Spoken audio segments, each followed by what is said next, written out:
c'est Réma. Dieu est ici, sur Réma.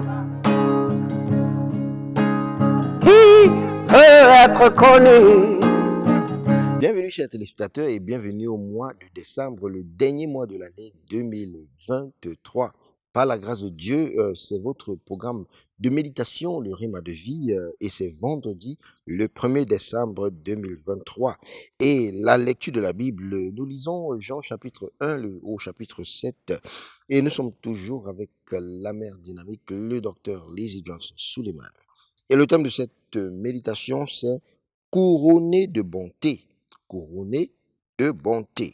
Le texte dit, tu couronnes l'année de tes biens et tes pas versent l'abondance. Psaume chapitre 65, le verset 11.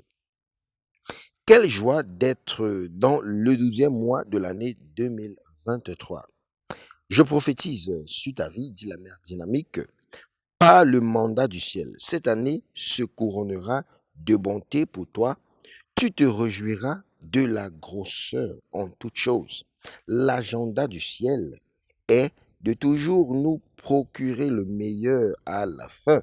Donc ainsi, qu'importe comment l'année a débuté et aussi réussi qu'elle a été, la vérité est que ce mois dévoilera une large dimension de victoire pour toi, dont tu géreras une plus large portion de bonté de Dieu, dont ton grenier recevra un plus large remplissage parce que ta dernière fin doit grandement s'accroître comme Dieu l'a ordonné. Job chapitre 8, le verset 7 dit, ton ancienne prospérité semblera peu de choses, celle qui t'est réservée sera bien plus grande. C'est Réma. Dieu est ici, sur Réma. Donc, si tel est le cas pour ce mois pour toi, que dois-tu alors faire? Premièrement, bien-aimé, c'est de travailler sur ta pensée pour accommoder l'agenda divin pour toi. Aussi, ta pensée est cruciale pour que tu sois un récipient de la provision céleste. Une pensée de pauvre peut stopper l'écoulement, tandis qu'une pensée de riche l'expédiera. Donc, pas étonnant que la Bible dit, car il est comme les pensées de son âme, c'est-à-dire le cœur. Proverbe chapitre 23, le verset 7. Car sa vie ne peut pas prospérer au-delà de ses pensées. Et sans la pensée ou l'accord d'une personne, Dieu ne peut rien faire pour elle. Philémon 1, le verset 14. Donc la bataille de la vie est gagnée ou perdue dans la pensée. Donc, avant que les 10 espions ne reviennent avec leur mauvais rapport sur la terre promise, leur pensée était déjà corrompue.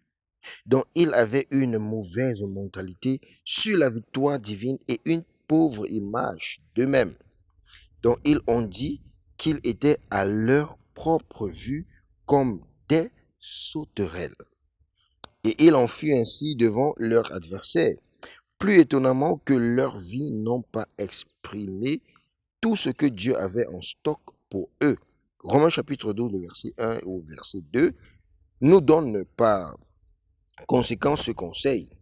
Ne vous conformez pas au siècle présent, mais soyez transformés par le renouvellement de votre intelligence, afin que vous discerniez quelle est la volonté de Dieu, ce qui est bon, agréable et parfait.